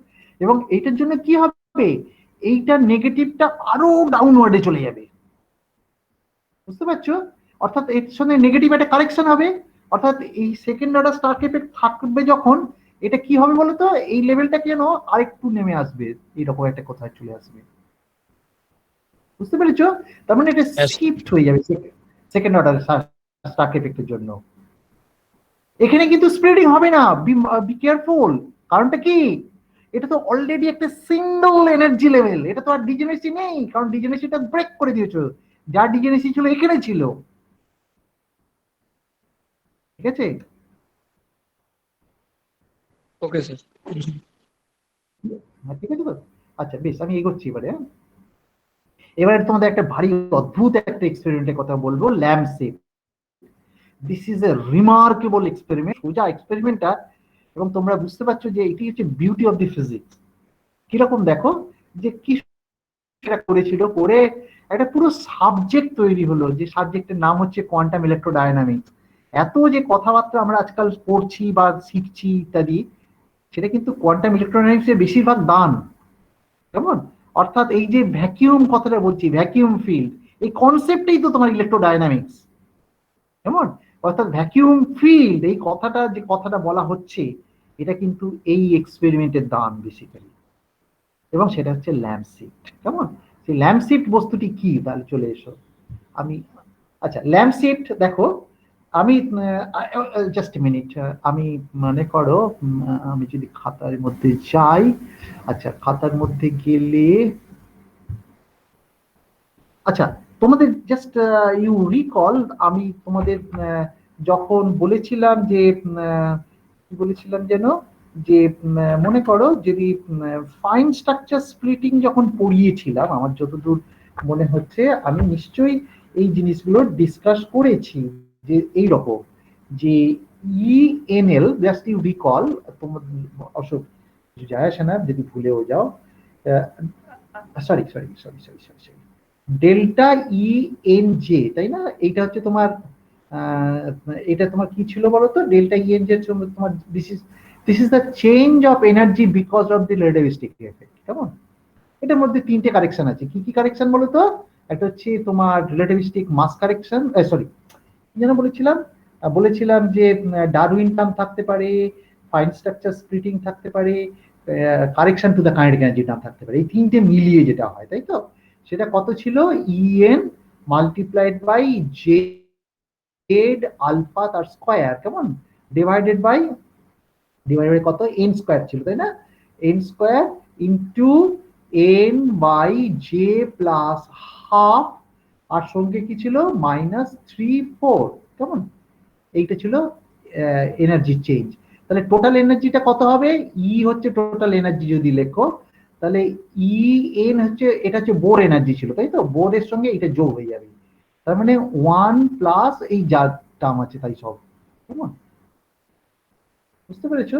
তার মানে কি, এই এই এই যে স্প্লিটিং হওয়ার জন্য কি হবে বলতো, এই যদি এটা যদি না থাকতো তাহলে এটা বোরের এনার্জি হতো, কেমন? এইটার জন্য, আচ্ছা আমি যেটা মূল কথা বলতে চলেছি, তার মানে এই ই টোটাল এনার্জি এটা কার উপরে ডিপেন্ড করে? এন আর জে এর উপরে ডিপেন্ড করে। এবং এখান থেকে তুমি ফাইন স্ট্রাকচার পেয়েছিলে, জাস্ট ইউ রিকল, তাই তো? এটা থেকেই তোমরা ফাইন স্ট্রাকচার পেয়েছিলে। এবং ফাইন স্ট্রাকচারে তোমাদের যদি আমি এক্সাম্পল একবার মনে করিয়ে দেওয়ার চেষ্টা করি, যে তোমরা নিশ্চয়ই দেখেছিলে যে ফাইন স্ট্রাকচারের ফলটা কি হবে, যে তুমি মনে করো যদি হাইড্রোজেন অ্যাটমের ক্ষেত্রে n = 1 যদি স্টেট হয়, কেমন? n = 1 স্টেট হলে কি হবে, এটা তোমার হচ্ছে বোরের এনার্জি ছিল, বোরের এনার্জিটা এত বাড়িয়ে দেওয়া হলো। আচ্ছা, এবার রিলেটিভিস্টিক এফেক্টের জন্য কি হবে? রিলেটিভিস্টিক এফেক্টের জন্য এটার জন্য একটা সামথিং, এটা একের চেয়ে বেড়ে যাচ্ছে, তার মানে ইএন এর সাথে তোমার একের চেয়ে বেশি বাড়তি হবে, তার মানে এটা ডাউনগ্রেডেড হয়ে যাবে, কেমন? অর্থাৎ এইটা হচ্ছে তোমার রিলেটিভিস্টিক কারেকশন, অর্থাৎ এইটা হচ্ছে রিলেটিভিস্টিক কারেকশন, কেমন? এটা হাইড্রোজেনের ক্ষেত্রে এটা কত ছিল বলতো? 1.46 সেন্টিমিটার ইনভার্স, আমি ওটা অলরেডি পড়িয়েছি। এটা হচ্ছে ফাইন স্ট্রাকচার, কেমন? এবারে n = যদি 2 হয়, ফর এক্সাম্পল n = 2 যদি হয়, n = 2 হলে কি হবে? এটাও একটা তোমার ফাইন স্ট্রাকচার এফেক্ট হবে। n = 2 এর জন্য বোরের থিওরি হচ্ছে এটা হচ্ছে তার এনার্জি লেভেল, কেমন? কিন্তু এইবারে যেহেতু n = 2, তাহলে এর ক্ষেত্রে কি হবে? j = তাহলে কত হবে? j = হবে তোমার কত? হাফ আর 3/2, তাই না? হাফ আর 3/2। আচ্ছা, এই j = হাফ কোত্থেকে তৈরি হয়? l = 0 এবং s = হাফ, এটা থেকে j = হাফ তৈরি হতে পারে। আর এটা কি তৈরি হবে বলতো? l = 1 আর s = -হাফ থেকে তৈরি হতে পারে। তবে j = হাফের মধ্যে এই দুটো লেভেল থেকে যাবে। l = 0 মানে কি? l = 0 মানে s, আর l = 1 মানে p। তার মানে 2s হাফ লেভেলের যা এনার্জি আর 2p হাফ লেভেলের এনার্জি আইডেন্টিক্যাল। যার ফলে আমরা তখন কি করেছিলাম মনে আছে তো? এইটাকে বলেছিলাম 2s হাফ আর 2p হাফ, এরা এক জায়গায় পড়ে গেছে। কিন্তু 2p3 হাফ যেটা, সেটা কিন্তু একটু ওপরের দিকে ছিল। এইটাকে হচ্ছে ফাইন স্ট্রাকচার স্প্লিটিং, কেমন? ফাইন স্ট্রাকচার স্প্লিটিং কেন হয়? Because of the relativistic correction, কেমন? রিলেটিভিস্টিক কারেকশনের জন্য ফাইন স্ট্রাকচার পাও। এবং সেই কারেকশনটা মেইনলি কন্ট্রিবিউটেড হয় কি জন্য? কন্ট্রিবিউটেড হয় এলএস কাপলিং এর জন্য। এলএস কাপলিং বস্তুটি কি? এলএস কাপলিং বস্তুটি হচ্ছে যে angular momentum of the electron, কেমন? তার জন্য যে ম্যাগনেটিক ফিল্ড তৈরি হবে, that magnetic field will interact with the magnetic moment created by the spin of the electron. মানে ইলেকট্রনের নিজের একটা স্পিনও আছে as well as angular momentum আছে। তার মনে করো অ্যাঙ্গুলার মোমেন্টামের জন্য যে ম্যাগনেটিক মোমেন্ট তৈরি হলো, সেটা যে ম্যাগনেটিক ফিল্ড তৈরি করবে, সেই ম্যাগনেটিক ফিল্ড আবার magnetic moment due to spin তার সাথে ইন্টারঅ্যাক্ট করবে। অর্থাৎ স্পিন অ্যান্ড অরবিট কাপল করছে, এইভাবেই কাপল করছে। অবশ্য উল্টো ভাবেও ভাবতে পারো, স্পিনের ম্যাগনেটিক মোমেন্ট ওর সাথে কাপলড হচ্ছে, উল্টো ভাবেও ভাবতে পারো, কারণ m1 আর m2 দুটো ম্যাগনেটিক মোমেন্ট বেসিক্যালি, তখন তাদের মধ্যে ইন্টারঅ্যাকশন। এনিওয়ে, সুতরাং this is the fine structure effect, তখন যার ফলে 2s হাফ আর 2p হাফ এই দুটোর এনার্জি আইডেন্টিক্যাল। তাহলে দেখো, রিলেটিভিস্টিক কারেকশন নেওয়ার পরে তো আর কিছু করার নেই। তার মানে আমরা এটাকে ডিরাক থিওরি বলি। তার মানে ডিরাক থিওরিতে আমাদের এত বিশ্বাস ছিল যে আমরা এই জিনিসটাকে আমরা আঁকড়ে ধরে রেখেছিলাম বহুদিন।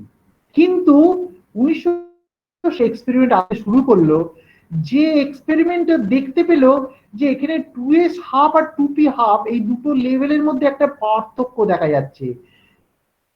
সেই প্রায় 1070 সেন্টিমিটার ইনভার্স একটা লাইনের পার্থক্য। 1070 না, কত যেন ছিল, সরি কত ভ্যালুটা কত ছিল, আমি ভুলে গেছি না, লিখতে হবে। আচ্ছা, পার্থক্যটা ছিল in terms of centimetre inverse 0.03 centimetre inverse.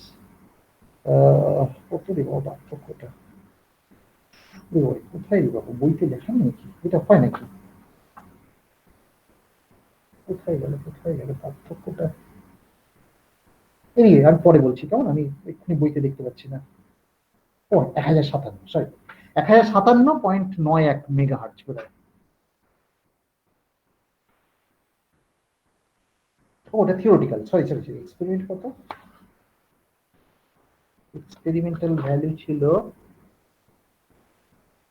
1057.77, 1057.77 এটা এক্সপেরিমেন্ট। আর থিওরিটিক্যালি আমরা যেটা প্রেডিক্ট করেছি এটার ভ্যালু হচ্ছে 1057.91।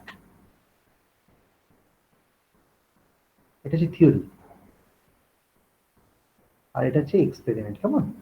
আচ্ছা, দেখা যাচ্ছিল প্রত্যেকবারে এইরকম একটা পার্থক্য দেখা যাচ্ছিল, অর্থাৎ কিনা কিছুটা পার্থক্য, অর্থাৎ 2s হাফ আর 2p হাফ এটা আইডেন্টিক্যাল বলেছে তোমার ডিরাক থিওরি, কিন্তু না, প্রত্যেকটা এক্সপেরিমেন্টে দেখা যাচ্ছে এদের মধ্যে একটা কিছু পার্থক্য হয়ে যাচ্ছে। কি এক্সপেরিমেন্ট? এক্সপেরিমেন্ট গুলো করা হচ্ছিল কি বলতো, অপটিক্যাল স্পেকট্রোস্কোপি। তোমরা তো জানো যে এগুলো তো অপটিক্যাল স্পেকট্রোস্কোপিতে পার্টিসিপেট করবে, কারণ আমরা ইলেকট্রনিক স্পেকট্রোস্কোপি বেসিক্যালি করছি অ্যাটমের তো ইলেকট্রনিক স্পেকট্রোস্কোপি, সুতরাং এটা কি হয়, অপটিক্যাল রেঞ্জে হয়। তাহলে অপটিক্যাল স্পেকট্রোস্কোপি নিয়েই আমরা এইগুলো করছিলাম। করার ফলে কি মাঝে মাঝে এটা আসছিল, মাঝে মাঝে আসছিল না, তাই লোকে ভাবলো যে যখন আসছিল তখন মনে হচ্ছিল যে এটা বোধহয় ভুলভাল কিছু আসছে, যার ফলে এটাকে বেশি অনেকদিন ইগনোর করা হয়েছিল যে এদের মধ্যে পার্থক্য থাকতে পারে না। এই ইগনোর করার পেছনে কি যুক্তি ছিল বলতো? কারণ রিলেটিভিস্টিক কারেকশনের ফলে ফাইন স্ট্রাকচার ইত্যাদি তৈরি হয়ে গিয়েছিল তার আগে, এবং এটা এত দৃঢ়ভাবে বিশ্বাস করতে শুরু করেছিলাম যে ডিরাক থিওরির ওপরে আর কিছু হতেই পারে না। সুতরাং দ্যাট ইজ ওয়াই এই যে এদের মধ্যে যে পার্থক্য, সেই পার্থক্যটা কিছুতেই তখন লোকে বিশ্বাস করছিল না। যদিও এক্সপেরিমেন্ট করে পাওয়া যাচ্ছিল, তখন বলা হচ্ছিল যে এক্সপেরিমেন্টে ভুল করার জন্য এটা হচ্ছে। কিন্তু পরবর্তীকালে না, এটার জন্য একটা কংক্রিট এক্সপেরিমেন্ট আসলো। কিরকম কংক্রিট এক্সপেরিমেন্ট? না, এটাকে অপটিক্যাল স্পেকট্রোস্কোপি না করে এরা কি করলো না, এটা হচ্ছে আরএফ স্পেকট্রোস্কোপি করলো। আরএফ হচ্ছে কি? আরএফ হচ্ছে রেডিও ফ্রিকোয়েন্সি। রেডিও ফ্রিকোয়েন্সি করে হলো সত্যি তো, এটা আমি সেটা একটু ডিটেলে আসছি। রেডিও আরএফ স্পেকট্রোস্কোপি করা হলো, এইটাই হচ্ছে বিউটি অফ দি এক্সপেরিমেন্ট। কি দুর্ধর্ষ যে আইডিয়া, সেটা তুমি এখান থেকে বুঝতে পারবে। আইডিয়াটা হচ্ছে এইরকম যে আগে যা করছিলাম অপটিক্যাল স্পেকট্রোস্কোপি, অপটিক্যাল স্পেকট্রোস্কোপি করার সময় ডপলার এফেক্ট বলে একটা এফেক্ট আছে, সেটা তোমাদের অলরেডি পড়ানো হয়েছে। ডপলার এফেক্ট অর্থাৎ ডপলার সিট বা ডপলার বর্ডনিং, তোমরা বোধহয় বর্ডনিং কথাটা শুনেছ অলরেডি, আর আমিও বোধহয় পড়িয়েছি তোমাদের ডপলার বর্ডনিং, তাই তো? ডপলার বর্ডনিং যদি তোমার ফ্রিকোয়েন্সি বেশি থাকে, অবভিয়াসলি অপটিক্যাল ফ্রিকোয়েন্সি হলে তার বেশি ফ্রিকোয়েন্সি, তার ক্ষেত্রে ডপলার এফেক্টটা অনেক বেশি। ডপলার এফেক্ট যদি বেশি হয়, তাহলে ডপলার এফেক্ট বেশি হওয়ার মানে কি, এই তো তোমাদের ডপলার এফেক্টের তার করেসপন্ডিং যে বর্ডনিং, তাই তো? যার ফলে তোমার মনে করো এই যে ফ্রিকোয়েন্সি গ্যাপ, এই ফ্রিকোয়েন্সি গ্যাপে যদি কোনো ট্রানজিশন থাকে, সেই ট্রানজিশনটাকে খেয়ে নেবে হচ্ছে ডপলার এফেক্ট।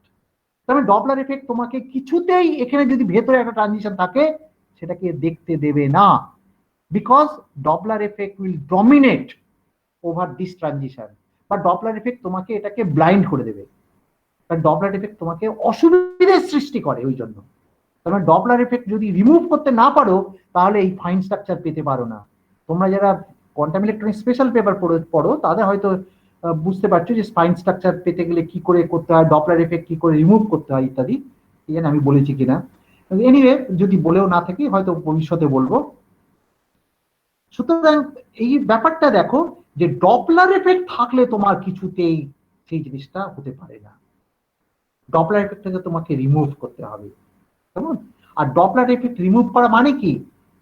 মানে হচ্ছে অ্যাটমকে যদি জিরো ভেলোসিটি করে দাও তাহলে ডপলার এফেক্ট থাকবে না, খুব ভালো কথা। কিন্তু তোমার হাতে কি অ্যাটম থাকে?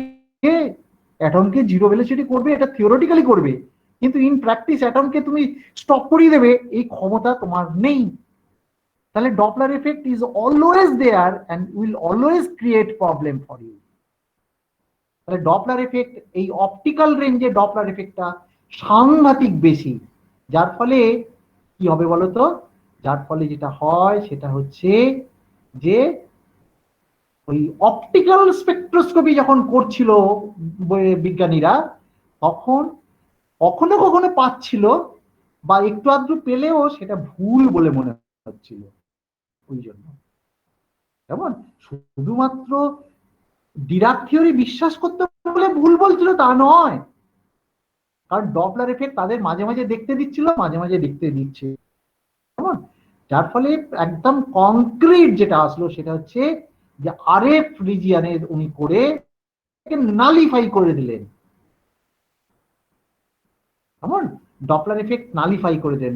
কারণ ডপলার এফেক্ট মানে তোমরা তো জানো যে কি বলে নিউ মাই ডেল্টা নিউ, যেটা ডপলার সি, তাই তো, সেটা কত হয়, সেটা হচ্ছে নিউ বাই সি, এই ফর্মে আছে তো সিপটা। নিউ যদি ছোট হয়, কেমন, অপটিক্যাল রেঞ্জে নিউটা ভীষণ বড়, আর নিউ যদি ছোট হয় মানে আরএফ রিজিয়নে, তাহলে তার ডপলার শিফটটাও ছোট হবে এবং তার ডপলার বর্ডনিংটাও ছোট হয়ে যাবে। কারণ ডপলার বর্ডনিং এর এক্সপ্রেশনটা তোমরা খেয়াল করার চেষ্টা করো, আমি ডপলার বর্ডনিং এর মধ্যে ডপলার শিফটের টার্মসে লেখা ছিল, কেমন। এনিওয়ে, সোজা কথা এইটুকু তোমরা জেনে রাখো যে ডপলার শিফট যদি বেশি হয় তাহলে ডপলার বর্ডনিংটাও বেশি হবে, খুব স্বাভাবিকভাবে। আচ্ছা, এটা থেকে আরো একটা কাজ আমাদের এখানে হয়ে গেল। আর একটা কি বলতো, আর একটা ব্যাপারটা হচ্ছে স্পন্টেনিয়াস এমিশন। দুটো মানে এক ঢিলে ওরা দুটো পাখি মারলো। স্পন্টেনিয়াস এমিশন, এই স্পন্টেনিয়াস এমিশন তোমাদের আমি পড়িয়েছি, এবং দ্যাট ইজ প্রপোর্শনাল টু 1/নিউ কিউব, সরি নিউ কিউব না, 1/, না নিউ কিউব হয় বোধহয়, সরি 1/নিউ কিউব না, নিউ কিউব ছিল, নিউ কিউব, তাই তো। Spontaneous emission is proportional to nu cube. তার মানে কি, ফ্রিকোয়েন্সি যত কম হবে তার স্পন্টেনিয়াস এমিশন তত কম হবে, যার ফলে আরএফ ইউজ করার মধ্যে দুটো অ্যাডভান্টেজ পাওয়া গেল। একটা হচ্ছে স্পন্টেনিয়াস এমিশনকে অনেকটাই অ্যাভয়েড করা যাবে, আর একটা হচ্ছে তোমার ডপলার বর্ডনিংটাকে মিনিমাইজ করা যাবে। এই দুটো জিনিস একসাথে আমরা রিমুভ করতে পারলাম। করে তারপরে যে experiment, that experiment is marvellous and excellent. এরকম এক্সপ্লেন করেছিলেন, সেটা বলার জন্য মাত্র 2 মিনিট লাগবে, কোনো অসুবিধা নেই। আচ্ছা, এই ল্যাম আর রেদারফোর্ড তারা কি করলো দেখো, এবং বললো যে দেখো যে একটা মনে করো, আমি এখানে যা যা আছে তোমরা পড়বে, সেটা হচ্ছে এইরকম যে এখানে একটা সোর্স নেওয়া হয়েছে, যেখানে সোর্স হচ্ছে মলিকিউলার হাইড্রোজেন আছে। এই হাইড্রোজেনকে প্রচন্ড হিট করা হলো প্রায় 2500 ডিগ্রিতে। করলে কি হবে, হাইড্রোজেন গুলো মলিকিউল থেকে অ্যাটমে তৈরি হয়ে যাবে। দেখো কত সিম্পল দেখতে একটা এক্সপেরিমেন্টের স্কেচ। এখান থেকে হাইড্রোজেন তৈরি হলো, মলিকিউলটা অ্যাটমে ভাঙলো, অ্যাটমকে ভাঙিয়ে এখানে নিয়ে আসা হলো, কেমন। অ্যাটম গুলো ভেঙে গেল, সব অ্যাটম সব মলিকিউল তো ভাঙবে তা তো নয়, তার মধ্যে কিছু কিছু অ্যাটম ভাঙবে, অ্যাটমে ভাঙবে, সে অ্যাটমের মোটামুটি 60% ভেঙে যাবে because of the 2500 degree centigrade, কেমন। আচ্ছা, তারপরে সেই অ্যাটম গুলোকে এটাকে নজের থ্রু দিয়ে এখানে ইন্টারঅ্যাকশন রিজিয়নে আনা হলো। ইন্টারঅ্যাকশন রিজিয়নে কি করা হবে জানো তো, এখানেই তোমাকে RF field, radio frequency field, কেমন। আচ্ছা, তারপরে এখানে থাকবে একটা ডিটেক্টর, এখানে ডিটেক্টর কোন বলো থাকবে, যেটা হচ্ছে তোমার ডিটেক্ট করবে বেসিক্যালি, সেটা মেবি টাংস্টেন রিবন বা মেটালিক সারফেস আছে ডিটেক্টর হিসেবে। এবার ফিজিক্সটা বোঝার চেষ্টা করো। এখানে অ্যাটমটাকে হিট করে এখান দিয়ে বার করে আনা হলো ইন্টারঅ্যাকশন রিজিয়নে। মনে করো এখানে প্রথমে আরএফ দেয়া হলো না, তাই তো। আচ্ছা, এর মধ্যে একটা কাজ করা হয়, এই আসার ফাঁকে এদেরকে এখানে একটা বোমবার্ড করা হয়। কি করে বোমবার্ড করা হয় না, 10.2 ইলেকট্রন ভোল্ট এনার্জি দিয়ে, ইলেকট্রন দিয়ে এটাকে বোমবার্ড করা হলো। তার মানে কি বলতো, আমার গ্রাউন্ড স্টেটে যে হাইড্রোজেন অ্যাটম গুলো ছিল তাকে আমি ওপরে স্টেটে পাঠিয়ে দিচ্ছি। কোন ওপরে স্টেট না, n=2 স্টেট, তাদের এনার্জির মতো করে আমরা বাম্বার্ড করছি। যদি ওটা অটোমেটিক্যালি হিটার থেকে চলে আসে n=2 স্টেটে, দ্যাট ইজ ভেরি গুড। কিন্তু যারা আসছে না মনে করো, তাদেরকে আমরা এক্সটার্নালি একটা বোমবার্ড করলাম, করে তাকে n=2 স্টেটে পাঠিয়ে দিলাম। তার মানে এখানে যখন আসছে এই ইন্টারঅ্যাকশন রিজিয়নে, তখন কি বলতো, তখন যে আসছে তখন hydrogen atom in excited state, কেমন। সেটা হতে পারে 2, 3 যাই হোক, আমি 2 স্টেপ নিয়ে বেশি ইন্টারেস্টেড। তার মানে হাইড্রোজেন অ্যাটম যখন ইন্টারাকশন রিজনে আসছে তখন কোন স্টেটে আছে, তখন আছে তোমার বেসিক্যালি মিক্সচার আছে, সরি কোথায় গেল যায় না কেন, ও এই 13 বেশি নাম্বার যায় না নাকি, আর একটা নতুন বোর্ড খুলতে হবে তাহলে। আচ্ছা এই বাবা 13 বেশি যাচ্ছে না কেন, আচ্ছা যাকে, তাহলে দেখো ওখানে যে মিক্সচারটা আসছে সেটা কত বলো তো, এই বাবা এই আবার লেখা হবে না যে, আচ্ছা যাকে আমি মুখেই বলি। আচ্ছা তাহলে দেখো এখানে যখন আসছে তাহলে কি হবে, hydrogen in the ground state থাকতে পারে, কারণ যেটা ইন্টারাকশন করলো না, যেটা বোম্বার্ডের হলো না। 1 state, 2 state, 2p state, 2p স্টেটের মধ্যে 2p হাফ হতে পারে, 2p 3 হাফ হতে পারে, 2s এর মধ্যে 2s হাফ হতে পারে, 3s হাফ হতে পারে, ইত্যাদি অনেক কিছু স্টেটই হতে পারে। আচ্ছা এখান থেকে ডিটেক্টরের দূরত্ব হচ্ছে 10 সেন্টিমিটার, এখান থেকে ডিটেক্টরের দূরত্ব 10 সেন্টিমিটার, কেমন? আচ্ছা এইবারে এখানে যখন হাইড্রোজেন অ্যাটম আসলো,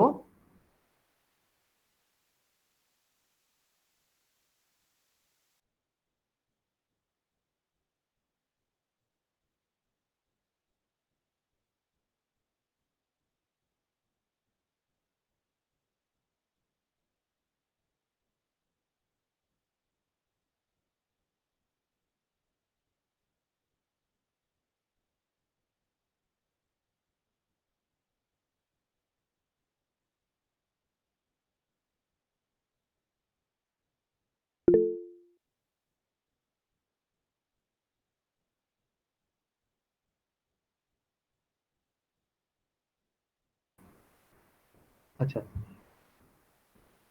কেন আনএবল টু লোড ফাইল কেন,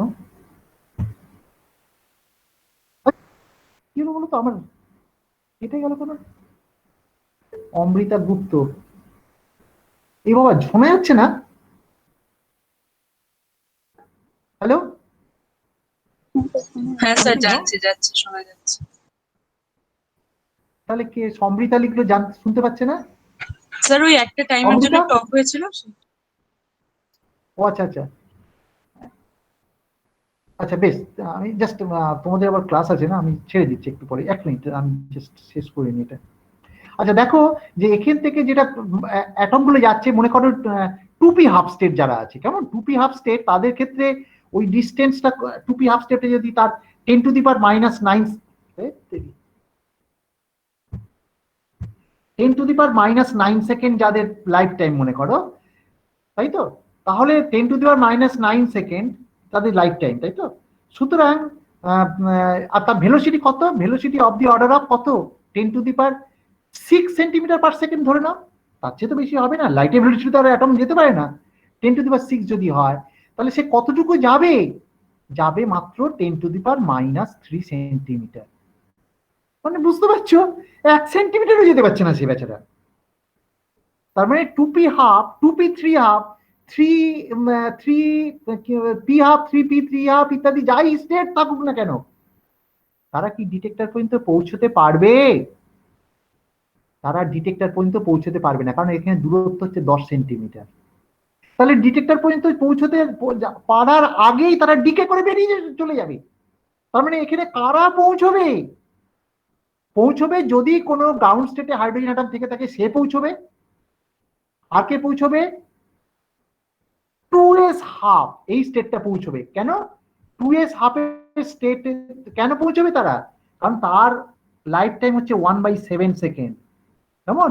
তাহলে তার যদি ভেলোসিটি 10 টু দি পাওয়ার 6 হয় তাহলে সে কতটুকু দূরত্ব যাবে, মানে কয়েকশো কিলোমিটার চলে যেতে পারে 2s হাফ স্টেটটা।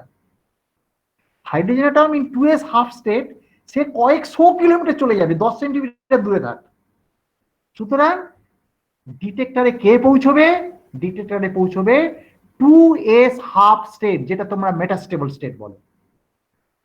1s হাফ যেতে পারে, 2s হাফ যেতে পারে, অন্য আর কোনো স্টেট পৌঁছবে না।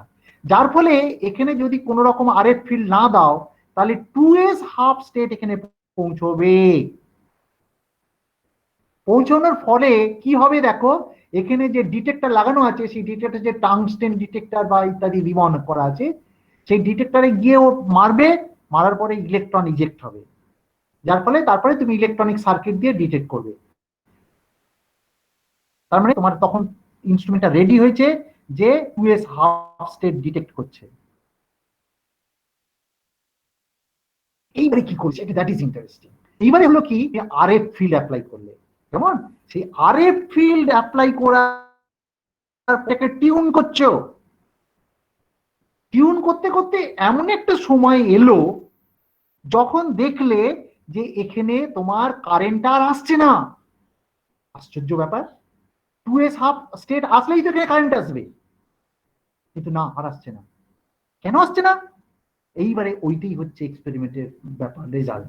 সেটা কি না, যখন দেখা গেল এর ফ্রিকোয়েন্সি ওই 10,000 না কত 1,000 কত বললাম, ওইটার সঙ্গে যখনই ম্যাচ করলো, এখানে সঙ্গে সঙ্গে ডিটেক্টরে আর কোনো সিগন্যাল পাওয়া যাচ্ছে না। তার মানে এখানে তোমার কি 2s হাফ স্টেটটা তার মানে এখান থেকে নষ্ট হয়ে গেছে। কি করে নষ্ট হলো? 2s হাফ থেকে 2p হাফে ট্রানজিশন হয়ে গেছে। কেন ট্রানজিশন হলো না? Because of the RF field, radio frequency field apply করেছে যেটা, সেটা কি করলো 2s হাফ থেকে 2p হাফে নিয়ে গেল। আর 2p হাফে চলে গেলে তখন এ তো আর এখানে পৌঁছতে পারবে না বাপু, কারণ সে তো ডিকে করে যাবে। যার ফলে তখন বলা হলো এইটাই হচ্ছে তোমার রেজোন্যান্স ফ্রিকোয়েন্সি, অর্থাৎ 2s হাফ আর 2p হাফ এই দুটো স্টেট দুটো আলাদা। কেমন, যেটা ডিরাক থিওরি বলতে পারছিল না, সেইটা ল্যাম্ব এক্সপেরিমেন্ট করে প্রমাণ করলো যে they are not identical in energy, actually they are separated by 1000 something hertz. কেমন 1000 সামথিং 47 না কত বললাম, এটা এক্সপেরিমেন্ট। এবং আচ্ছা, এর এক্সপ্লানেশন দিতে গেলে অবভিয়াসলি যেটা তৈরি হলো সেটি হচ্ছে কোয়ান্টাম ইলেকট্রোডাইনামিক্স। কেমন কোয়ান্টাম ইলেকট্রোডাইনামিক্সে এখানেই তোমার ভ্যাকিউমের কনসেপ্ট চলে আসলো। অর্থাৎ এখানে অ্যাটম যখন আছে তখন রিলেটিভিস্টিক এফেক্ট নিয়েছো, আর তো কিছু নেওয়ার নেই। তখন একমাত্র উপায় কি? একমাত্র উপায় হচ্ছে কিছু নেই, মানে ভ্যাকিউম আছে। সুতরাং ভ্যাকিউমের কনসেপ্ট এই এখান থেকে এলো। তার মানে ওই ভ্যাকিউম ফিল্ড ইন্টারঅ্যাক্ট করছে অ্যাটমের সাথে, করে কি করছে 2s হাফ আর 2p হাফ এদের যে তথাকথিত ডিজেনারেসিটা ছিল, সেই ডিজেনারেসিটা এখন লিফটেড হলো। সেই লিফটিংটা হলো কি করে? Because of the interaction between vacuum field and the atomic levels. বুঝেছো? এইখান থেকে এই ভ্যাকুয়াম ফিল্ডের কনসেপ্ট আসলো এবং ফিল্ড থিওরি তৈরি হলো এখান থেকেই। মানে ফিল্ড থিওরির একেবারে গোড়ার কথা, এখান থেকেই তোমার ফিল্ডের কনসেপ্ট আরো পাকাপোক্ত ভাবে এলো আমাদের কাছে। এবং সেই ডেভেলপমেন্টটা হয়েছে তোমার বেথে, টোমোনাগা, সুইঙ্গার, ফেনম্যান, ডাইসন দিয়ে। এরা প্রত্যেকেই ফিল্ড থিওরি তৈরি করেছে এই 5-6 জন মিলিয়ে। কেমন, সুতরাং এখান থেকে আমাদের কোয়ান্টাম ল্যাম্বের এফেক্টটা সাংঘাতিক। কেমন, সেই জন্য এই দেখো 2p হাফ এদের মধ্যে পার্থক্যটা হয়ে গেল। বুঝেছো? তাহলে দেখো যে এখানে যখন 2s আর 2p হাফ একই রয়েছিল। কেমন, সুতরাং this is the beauty of the lamb state, যেখান থেকে আমাদের একটা নতুন সাবজেক্ট তৈরি হলো, নতুন কনসেপ্ট তৈরি হলো, ভ্যাকিউম ফিল্ড। কেমন, আচ্ছা আজকে বোধহয় আমাকে স্টপ করতে হবে, তোমাদের অন্য জায়গায় ক্লাস আছে। পরের দিন আমি হাইপার ফাইন স্ট্রাকচার পড়াবো, হাইপার ফাইন স্প্লিটিং পড়াবো। কেমন, আচ্ছা তোমরা লিভ করে যাও, যদি কোশ্চেন না থাকে অবশ্যই। ও তোমরা লিভ করতে শুরু করে দিয়েছো, বেশ, লিভ করে যাও যদি কোশ্চেন না থাকে। কোশ্চেন নেই তো? তাহলে আমিও লিভ করে যাই।